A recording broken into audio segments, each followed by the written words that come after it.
একটা গল্প মনে পড়ে গেল। গল্পটা হচ্ছে, গল্প ঠিক না, একটা ঘটনা, একটা মেয়ের ঘটনা মনে পড়ে গেল। তো মেয়েটা বলছিল যে একটা ছেলেকে সে পছন্দ করে, ছেলেটাও তাকে পছন্দ করে। সে সময় ছেলেটা তার মানে সব ধরনের মানে ভালো লাগাকে প্রায়োরিটি দেয়, কি করলে মেয়েটার ভালো লাগবে সেই প্রায়োরিটিগুলো দেয়।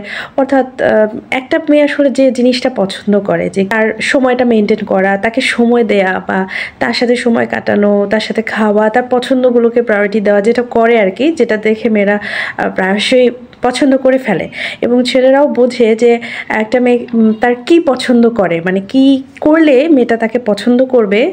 এই রিলেশনের সময়টা ছেলেরা ঠিক সেই কাজগুলো একদম মানে এমনভাবে করবে যে দুনিয়াতে তার কেউ নেই। তো মেয়েটা বলে যে ওর মানে ভাবভঙ্গি, আচার আচরণ এরকম ছিল 24 আওয়ার্স, যে ওর দুনিয়াতে আমি ছাড়া কেউ নেই, ও যেন এতিম, একেবারে এতিম একটা ছেলে, আমি ছাড়া সে কিছুই বোঝে না।